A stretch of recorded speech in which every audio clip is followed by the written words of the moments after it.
Welcome to the Heart of Herbs Herbal School podcast, where we explore the fascinating world of herbal medicine and natural healing. I'm your host, Demetria Clark, and I'm thrilled to be your guide on this journey of discovery. At Heart of Herbs Herbal School, we're passionate about empowering individuals to harness the power of plants for health and wellness. Through our podcast, we'll dive into topics ranging from herbal materia medicas, clinical herbalism, sharing insights, interviews, tips, and wisdom to inspire and educate our listeners. Oh my goodness. Hi, this is Demetria Clark from Heart of Herbs Herbal School, and I was just re-listening to this blast from the past. It's from, I believe, 2009, and I thought this would make a really cool podcast because a lot of it is still pertinent today, but also a lot of things have changed. So like at one point we reference wages and stuff like that, and it's good to see how they've grown and they've changed. But I thought I would just share this with you because it is something that is part of our earlier work, our earlier work online, and it can just, kind of introduce you to my development and growth too in herbalism. So thanks for listening, and I hope you enjoy this blast from the past. This is a Heart of Herbs Herbal podcast. This is an herbal lecture from Heart of Herbs Herbal School. My name is Demetria Clark, and I'm the founder and the director. The lecture today is going to cover just basically working with clients. And I'm kind of doing this off the cuff because it was something that I was thinking about this morning on my morning walk. Sometimes when you're a practicing herbalist, you can come into it with a few different ideas. And I think this is great. But what I want you to do as a practicing herbalist is to take a step back and think about what herbalism is to you and how important your interactions are with clients. Why do clients come to you is one of the first things that you need to think about. And I know in my vast experience, clients would come to me for a variety of different reasons. Some would be that they simply liked my name. Some would want to talk to someone who had children and understood what having children is like and what kind of lifestyle that involves. Some would come to me because they just wanted someone who had a friendly face to talk to them about their health issues and be supportive at whatever level they're at. So the most important thing is when you're first interacting with a client is to not sit in judgment. Unfortunately, this is kind of common. I know when I've gone to Herbalist, and I know when other people have come to me having seen other Herbalists, they felt really judged. I had one woman come to me who wanted some information about herbs and breastfeeding. And I said to her, why don't you go to the health food store, look at what's available, ask some questions about some of the product that they have, and then let's get back together and talk and see what you can find locally available. And she came back to me in tears. She felt so judged by the people in the store that she could not even ask the right questions. And she felt judged because of the way that she was dressed. She's, a young mom who, didn't traditionally fit a lot of the small health food store clientele mentality. She had never really considered health food before. She had the hair and the nails and very beautiful woman, very sweet woman. And when she went in to ask for advice or for information, she felt because she wasn't a hippie or a vegetarian or any of those other labels we put on people, she felt very insecure about the whole process. So, one of the first things you want to do when interacting with clients is you want to be comfortable yourself, and you want to feel comfortable, and you want to dress comfortably. But what you don't want to do is judge their comfort, judge the way that they dress. I mean, this is really simple, and it's almost absurd that I even have to talk about it. But people dress because of the way that they feel, or they dress for certain ways. I'm a very funny person when it comes to dress. When I have to go out and lecture, I will do the whole, dress up thing. But other than that, I'm pretty much like, Albert Einstein, 4 pairs of black pants, four black shirts. I mean, I'm pretty simple that way. I don't want to think about it. I don't want to worry about presenting a certain image. I have stuff to do. And I'm very much like that. And I'm very comfortable with the fact that sometimes I can't go in and out of certain crowds without altering my appearance. If I have to do a lecture for a group of physicians, I'm certainly not going to wear my yoga pants and clogs. I'm going to have to think about that. So think about the way that you present to clients. And remember that the way someone dresses has nothing to do with their heart, has nothing to do with their background, has nothing to do with ideals. It's really just what clothes they like. And for someone to feel judged by the way that they're presenting themselves when they walk in the door is horrible. And I mean, it hurts their heart, and it sets the whole tone of the further intake. The next thing I want to talk about is pushing product to fit ailment. A lot of times, you'll hear stories about, and I've talked to other Heart of Herb students about this before, and I think I'm pretty clear about my thoughts on this. But it's really important that we don't say, well, you're complaining of this, this, and this, and I have this thing that will help you. Go a little deeper. Don't count so much on pre-made teas, pre-made remedies, or selling your own product line. I know it's important to sell your own product line if it is part of your business, and I'm not telling you to back away from that business model. What I am saying, though, is to think about alternatives and options for people. I always give this example in my classes. A woman calls you at 2 o'clock in the morning and she needs something for an acute situation for one of her children. And what are the questions that you were going to ask her? Is it something that the child needs to go to the hospital for immediately? What's going on? After you've gotten down the preliminaries and, of the health situation, don't be afraid to refer someone. You need to go to the doctor. I know you don't like the doctor. You're afraid of the doctor, or, you haven't had good experiences. Or, maybe you don't have the money, but if you need to go, you need to go. And it's really that simple. Now, the other part of that is, what do you have in your house that's available? I always use a good one for teething. That seems to be an issue everybody knows that you probably don't need to go to the physician for, but it has been known to drive parents crazy. So the mother's like, well, I've tried breastfeeding through the teething, but you know what? I've been bit. Or if they use a bottle, the baby's biting the tip off the bottle. I mean, this isn't working. Then you say to them, what's available in these 3 places? Your bathroom medicine chest, your kitchen spices, and your kitchen, your whole kitchen assortment, and your backyard. And then you go from there and you give them viable options of what's available to them right there in their own home, so they don't feel like they need to try to find a place that's open 24 hours a day that's going to sell some obscure herb. That's not going to happen in most places. I don't know if a lot of you know this, but I actually live intercontinentally, and I'm pretty open about this, and students know this. I spend part of my time in Europe, and I spend part of my time in the United States, and the school has 2 offices. But in Europe, and especially where I live in Europe, the stores close at 6:30 at night. They open at 8 o'clock in the morning, and they're not open on Sunday, and some places will stay open a little late on Saturday night. A little late is 7 o'clock, maybe 8 o'clock. What I'm saying is, if a client in where I live calls me and everything's closed, then you really don't have any other options except to say, okay, what are in these 3 places? This was also the same when I lived in Vermont. There were stores that were open 24 hours a day, but I'm not going to tell a woman to hop into her car and drive 45 minutes if it's not necessary, because she has a life and she has a family to take care of and she has herself to take care of.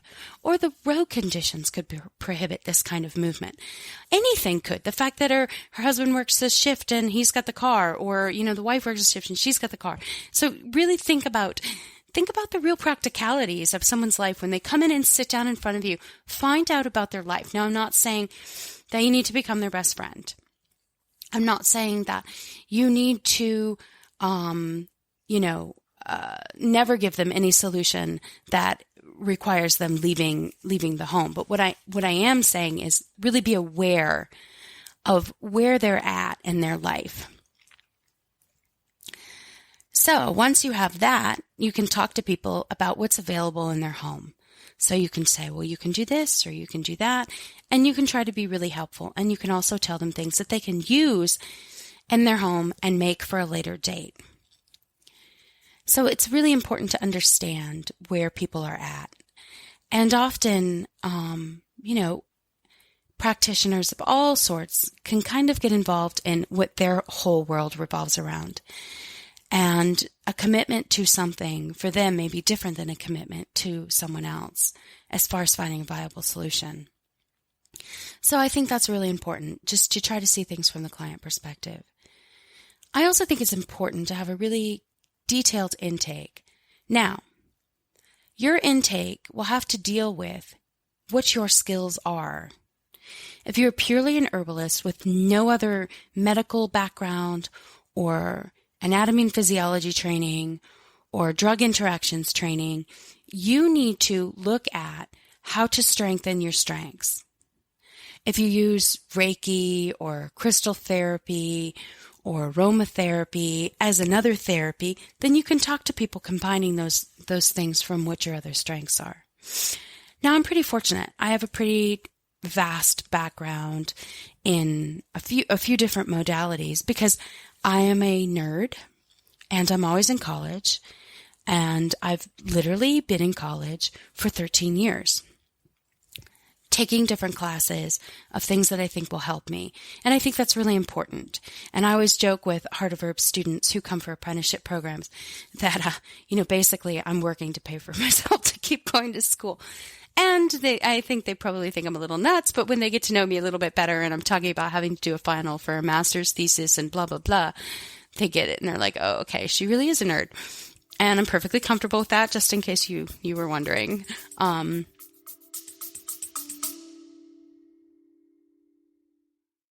Heart of Herbs Herbal School Podcast.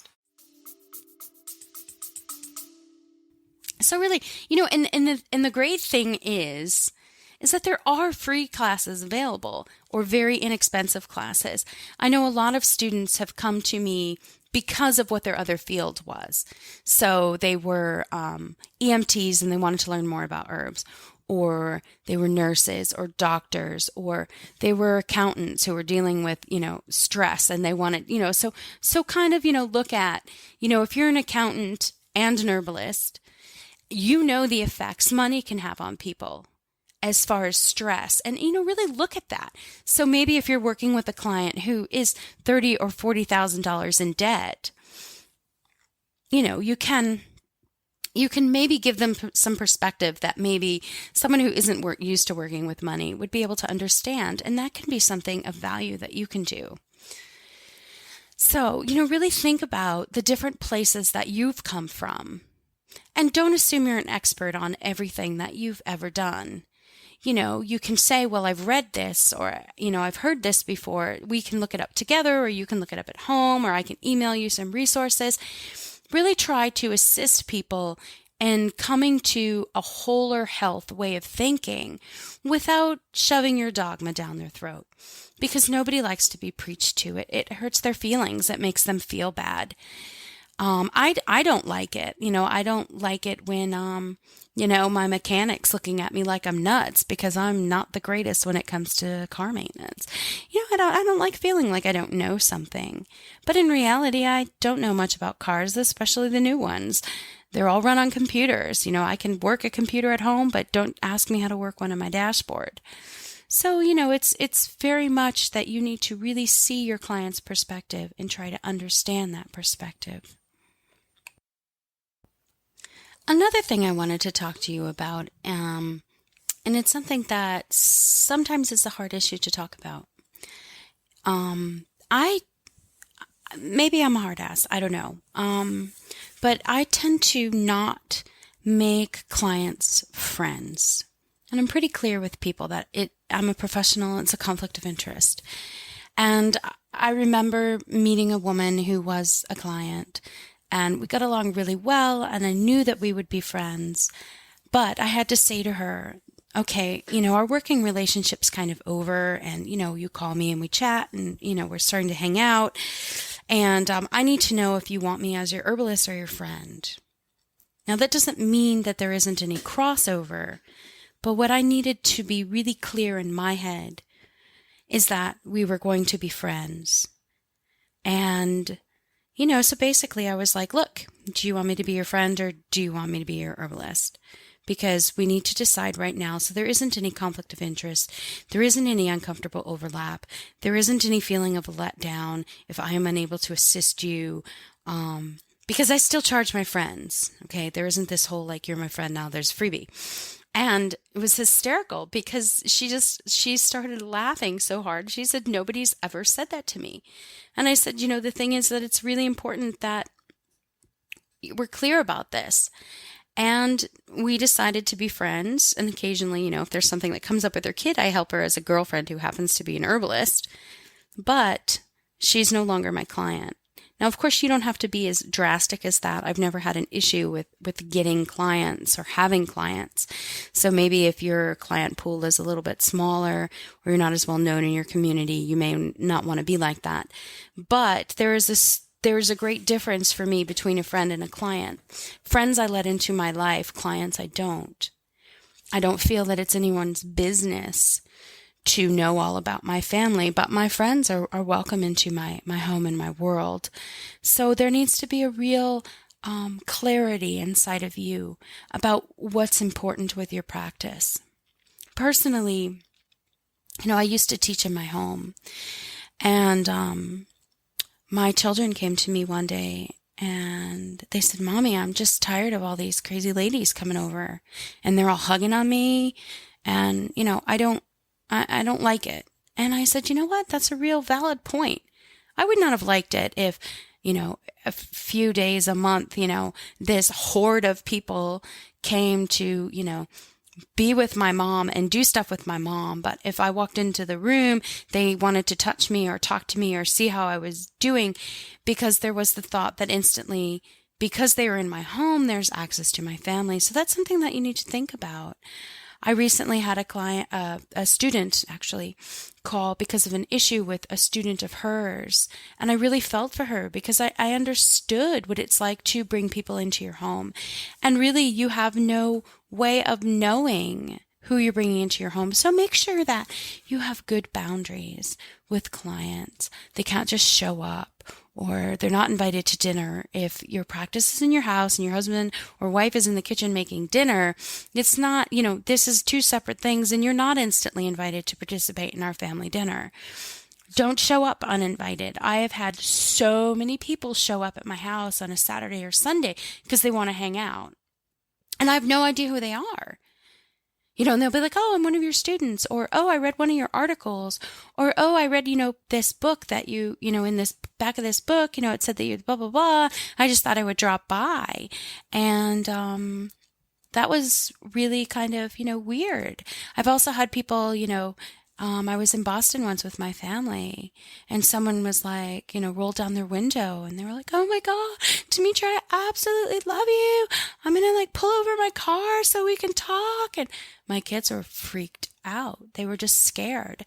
So I'm not saying that this may be your reality, but what I'm saying is there needs to be some kind of boundaries for your family. And it's really important to protect your family. And it's really important that your family is sacred, just as their families are sacred. And to be really clear with people if they show up out of the blue that this is not okay, especially if you practice in your home, especially if they're using your family bathroom or have to go through your kids' space to, get to a part of the house that you're working in, because this really is their sacred ground, not your clients. And not your businesses. It's your family's sacred ground. That's why it's your home. Okay, so I've kind of talked about that and boundaries. And then another thing with practice and clients I'd like to talk about is treating family members. this can get tricky. Family members love us and they want everything that you do to work for them instantly.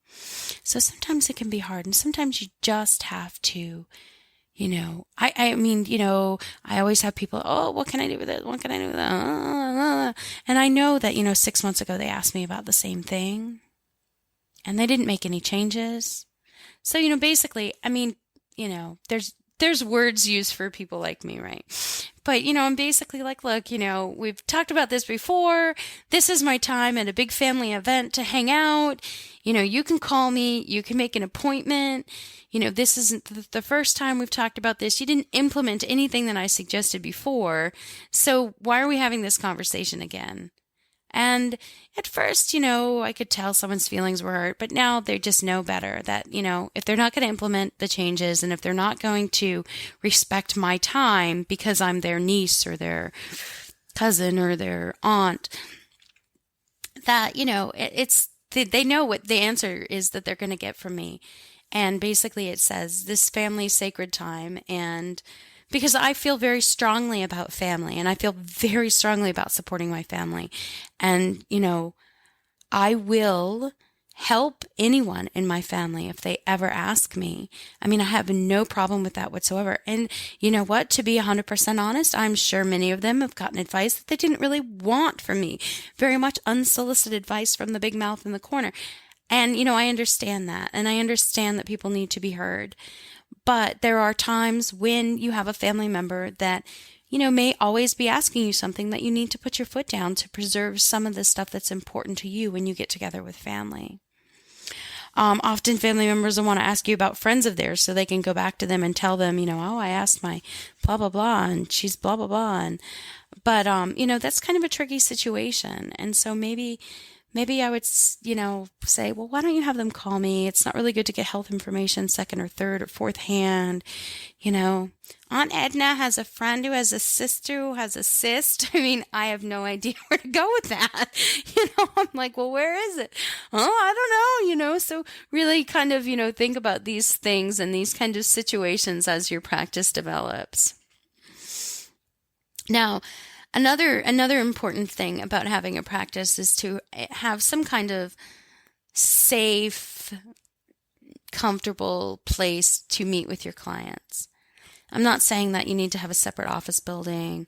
I'm not saying that you need to have a place that's devoid of all family memorabilia or pictures or anything like that. What I am saying, though, is that you need to have a place where they can be comfortable. And your comfort is not the same as their comfort.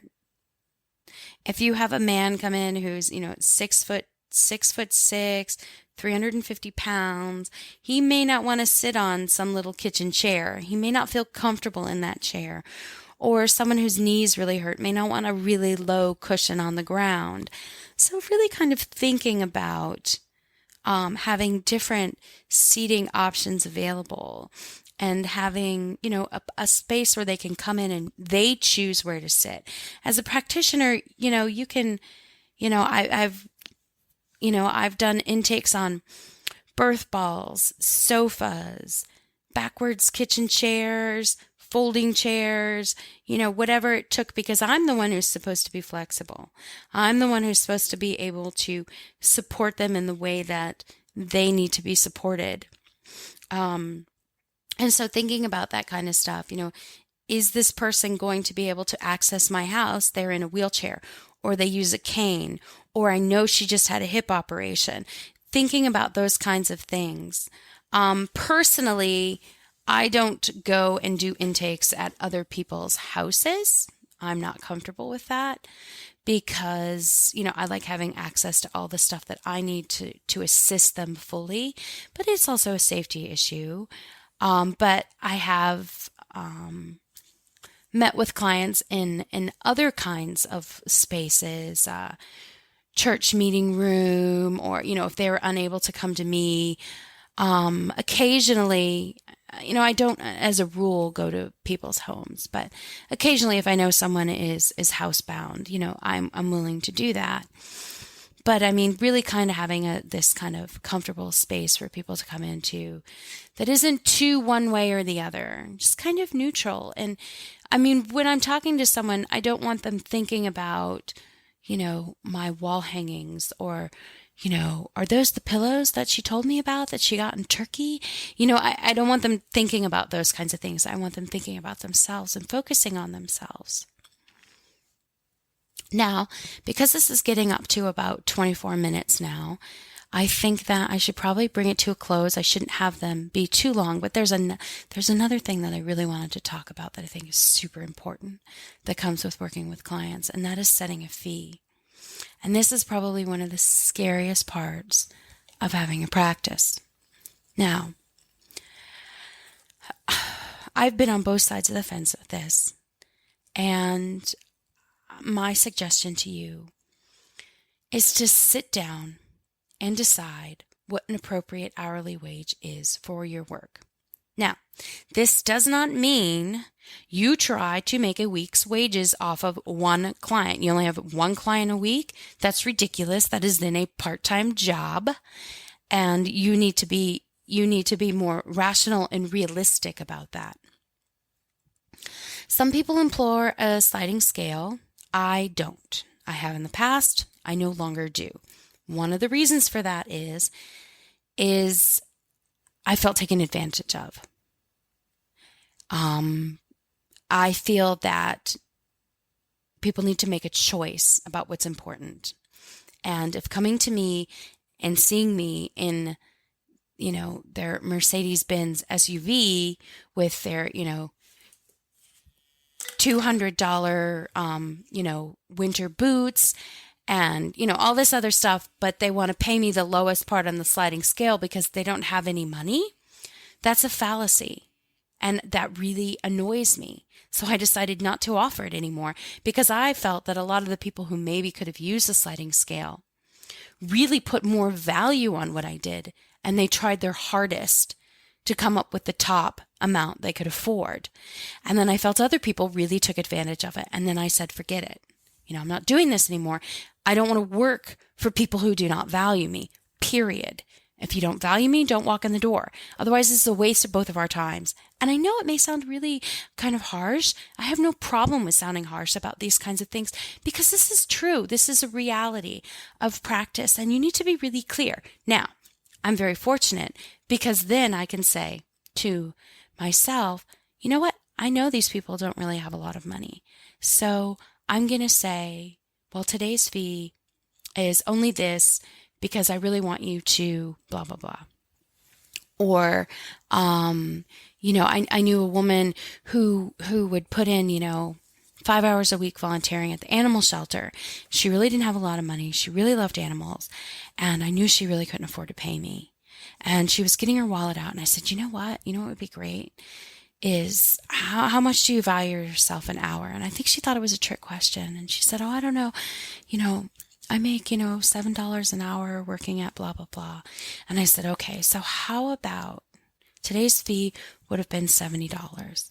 So can you do me a favor in the next year?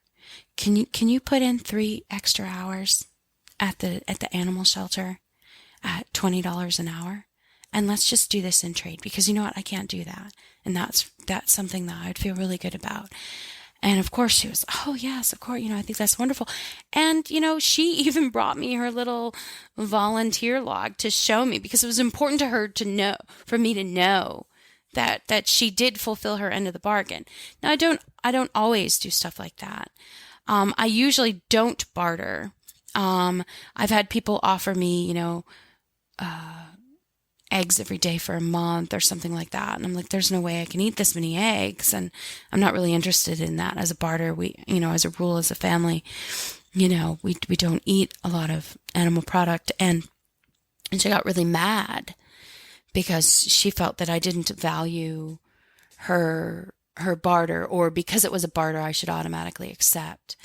And, so having a few experiences like that, has really made me decide that this isn't something that I want to do. I mean, bartering isn't going to necessarily get my car fixed if I have a month's worth of eggs, or it's not going to necessarily pay my, pellet fuel cost or whatever. So what is important is to make sure that you actually get something out of it and you don't feel bullied into a barter.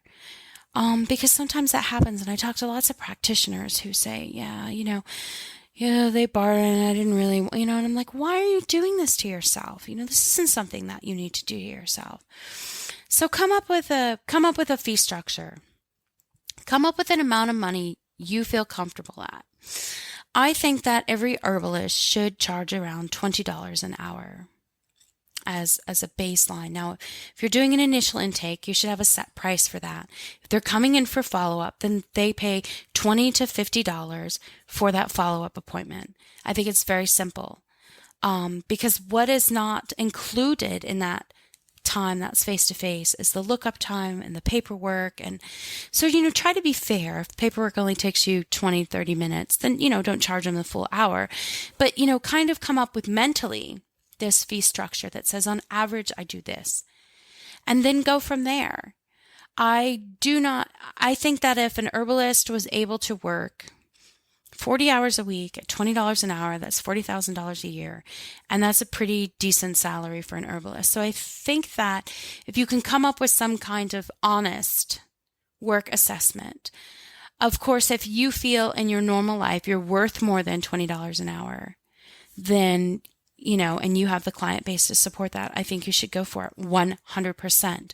But please do not ever let me hear you say, in my other job, I only work in a convenience store. I only make $7 an hour. Do not let that limit you in how you set your herbal work fee structure. It's a completely different job. And what you do in your other life does not reflect on what you do in your herbal life as far as employment. I have had students literally from every social, economic, and racial background. And everybody has a different perspective on this. And some of it's where they came from. Some of it's where they're going. And some of it's just, I can't afford that. But that is really not something that you should be considering. You shouldn't be considering these things. You're a professional and you need to set a professional fee structure. You need to not be taken advantage of. You need to not work your fingers to the bone for a very small amount of money. I am not one that advocates that at all.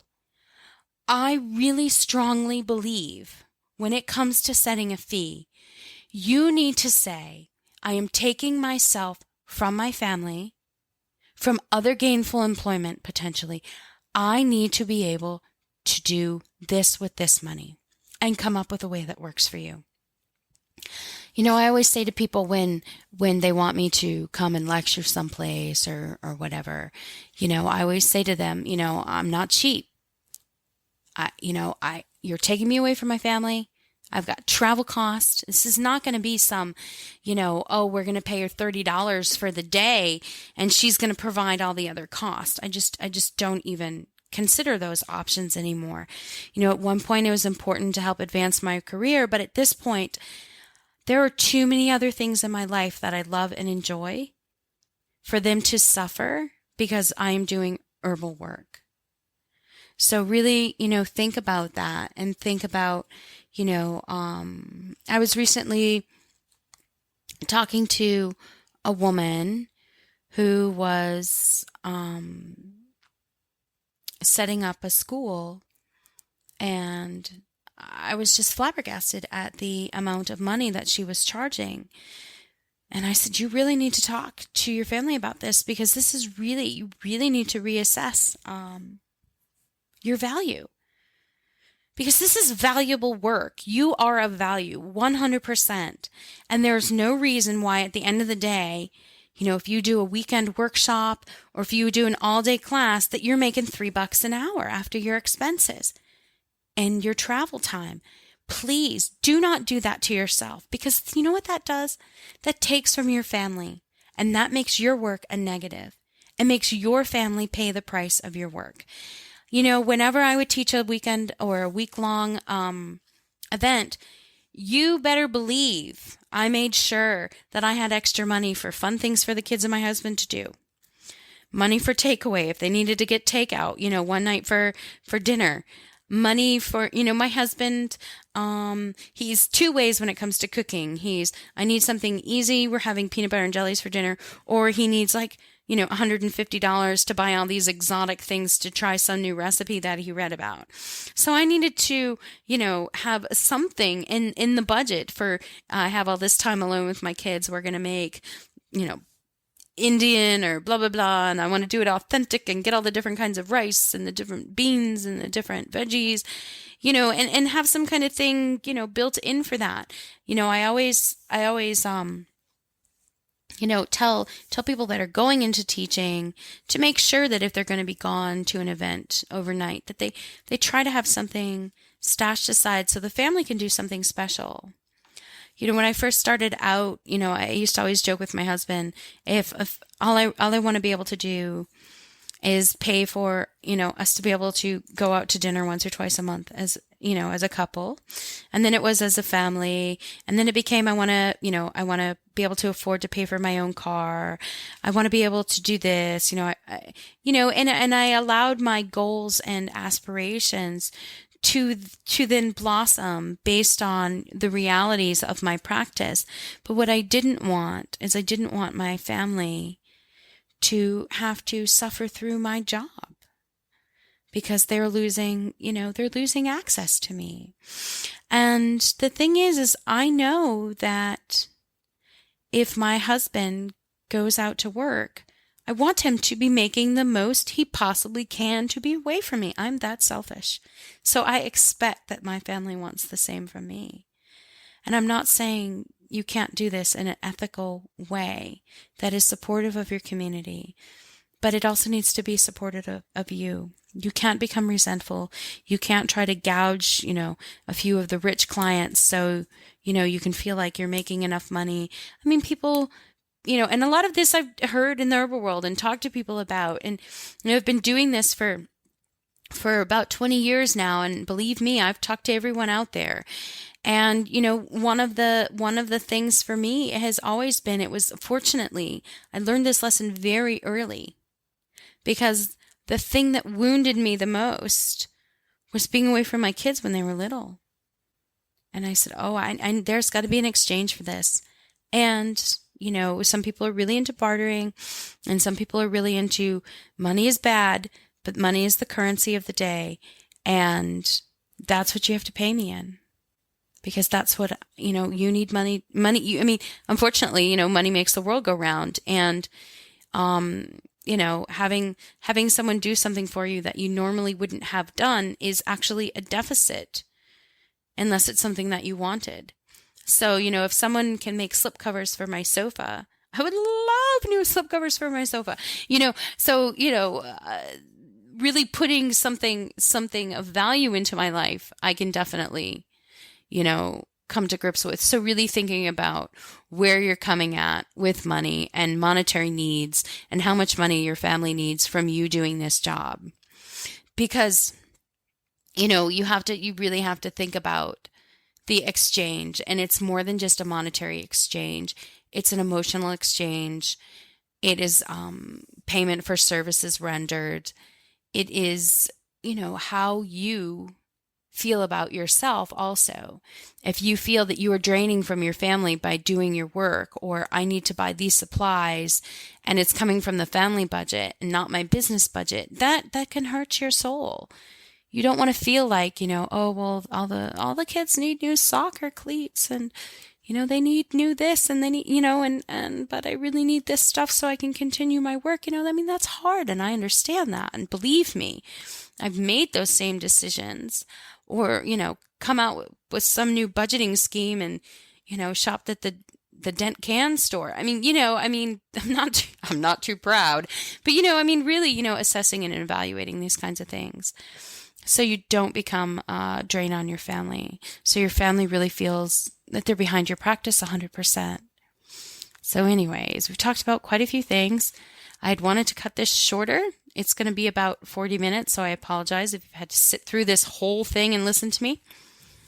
But I thought maybe that this would be some helpful advice. I was walking around this morning. It's a beautiful morning in Switzerland. And I just really wanted to say to my students that, I support you in all that you do. And I think that you're amazing. And I think that you deserve to be supported by the economy that surrounds you. So this has been a Heart of Herbs Herbal School podcast / lecture. And you can learn more about Heart of Herbs at www.heartofherbs.com. And I hope you have a wonderful day. Thanks. Interested in learning more?